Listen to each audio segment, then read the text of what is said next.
Faris, on peut le faire dans la langue que tu veux parce qu'en fait, tu parles anglais, français. Combien de langues tu parles en fait? Bah, 3 couramment. 3 couramment. English, Bon. French, and Arabic. Okay.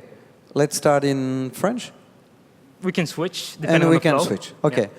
So, I think many people in Europe, the last time, unfortunately, they heard about Kuwait, it was 20 years back for this war and everything. And suddenly we spoke a lot of Qatar, Saudi Arabia, and suddenly when I met you through phone and conversation a few weeks, I said, yeah, what's about Kuwait today in 2018? So where is Kuwait now?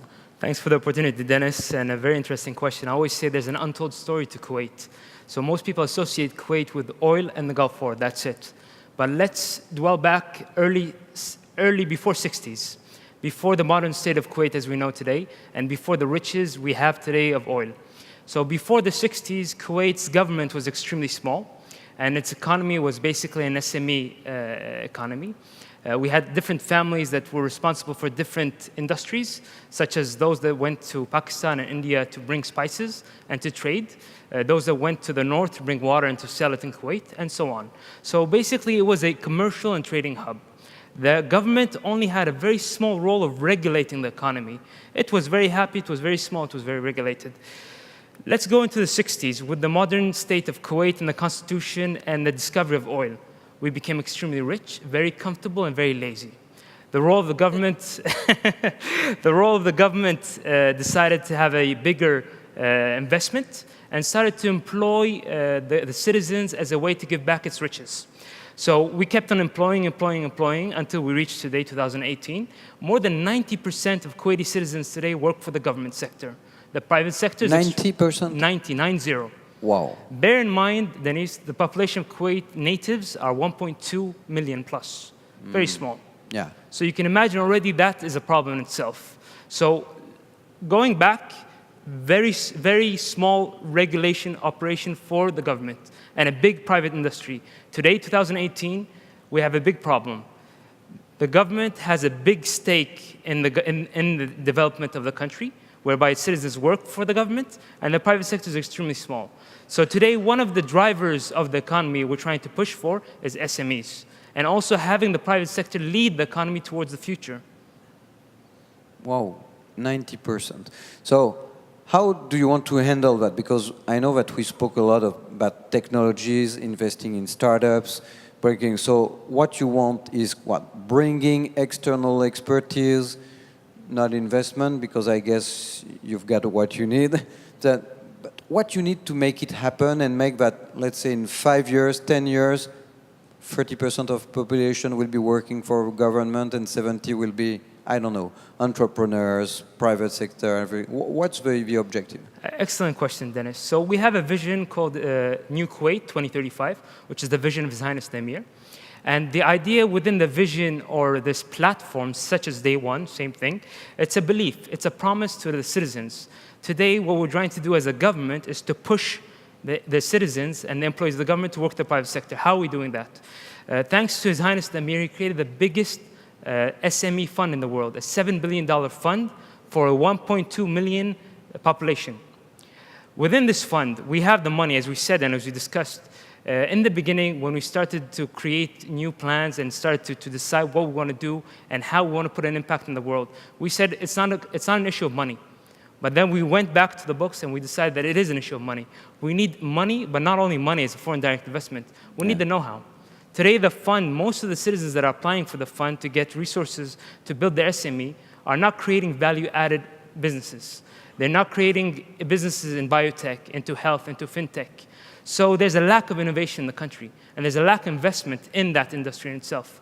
So earlier this year, we created a platform called the SME Expo under the patronage of His Highness the Emir. We went from east to west, trying to gather startups from around the world, try to gather innovators to bring them to Kuwait and to tell them, you know what, we're open for business. In the past, it was extremely hard to open a business in Kuwait, let alone visit.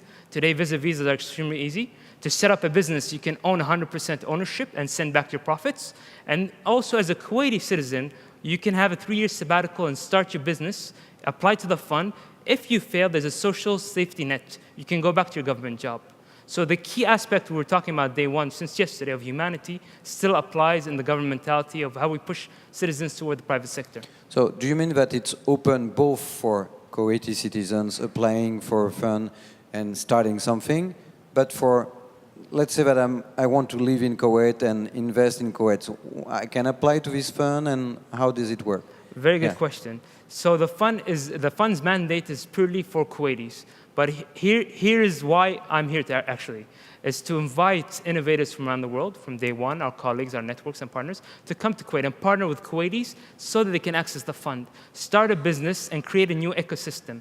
As part of New Kuwait's plan, we're trying to create Kuwait as a Silicon Valley of the Middle East, pretty much. And I think we can successfully do that on a long-term organic kind of planning system.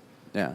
So what's we are mentioning, because we were speaking about Monaco at the lunch break, and I told you that what's the weather like during summer, and you told me c'est 65 degrés. So how do you? But now I guess that you don't need people to become entrepreneurs to develop private sectors, but how do you train people? Do you also invest in, I don't know, engineer schools, business schools, to train people and tell them, no, you're not going to the government sector, you build something new. So you need schools, you need people to be educated for that. Do you invest also in that matter, or how does it work? Yeah. Yes, indeed. That's a very interesting question. And all the schools and all the institutions are available there. But the key question, or the thematics qu'on discutait hier, aujourd'hui, c'est les grands thèmes, AI, IoT, blockchain, and so on. So what does the future job look like for a Kuwaiti, or for a French person, or for a US citizen, and so on and so forth? So today, as we try to push citizens from the government to the private sector, we're trying to brainstorm all these questions, and that's where we need help from abroad. We need that transfer of know-how. We need to have innovators to come, inspire the youth, to create an ecosystem. Yeah. So it's still not in place. It's a work in progress at the end of the day. Yeah. So, there's always a big competition between states, governments, even within Europe. You take Ireland, for example, there's this very favorable tax system, which is why all the Facebook, Google went there, and suddenly it's going crazy because the real estate is going high.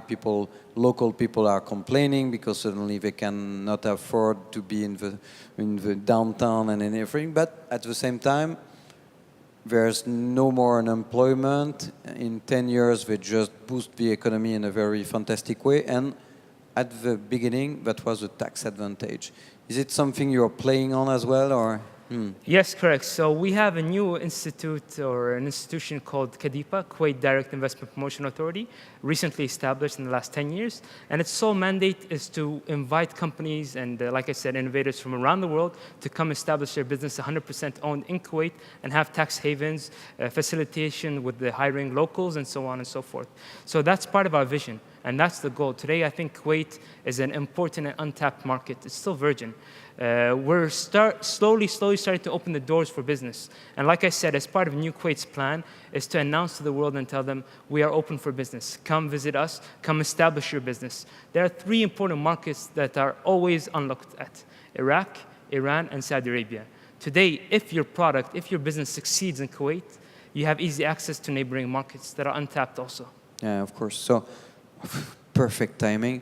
So, let's say that somebody on the internet audience or in the room saying, I'd like to investigate and go a little bit. Do they call you? I give you your email? Or how do I do that? Is there a website that we should go through? Or even if the Day One movement will be putting you in touch, and certainly we'll organize some kind of trip in the coming months with a delegation of entrepreneurs and investors, but how do they get in touch with you? So 2 things. As you know me, Dennis, I'm really open, so more than happy to share my contact information, and also use this platform as Day One to invite your colleagues, the networks, the people of Day One to come and visit Kuwait, and we can arrange that to maybe also do a roadshow, invite them to see the institutions in Kuwait and see the opportunities that are available through KADIPA, through the National Fund, and so on. So I'm more than happy to facilitate that. Wonderful. C'était super de t'avoir, Faris. On y est arrivé. Grand plaisir, merci. Donc on reverra Faris parce qu'on a vraiment moi j'ai vraiment envie qu'on bâtisse des choses ensemble dans l'idée de connecter un peu tous les continents, d'essayer de créer quelque chose qui est une force aussi supplémentaire entre la Chine et la Californie, parce que les États-Unis, mais on va dire quand même la Californie pour la tech, Et l'idée d'avoir une espèce de masse au milieu très importante qui regroupe des acteurs africains, de l'Orient, du Moyen-Orient, de l'Europe, etc., est quelque chose qu'on a vraiment envie de regarder de plus près. Donc merci d'avoir été Avec grand là plaisir. et d'avoir fait le déplacement pour venir nous voir. Et puis tu restes là encore un tout petit peu, donc si certains veulent te rencontrer. Merci Faris, on peut l'applaudir. Merci beaucoup. Merci. En plaisir. Merci. À plus tard. Merci. Plus tard.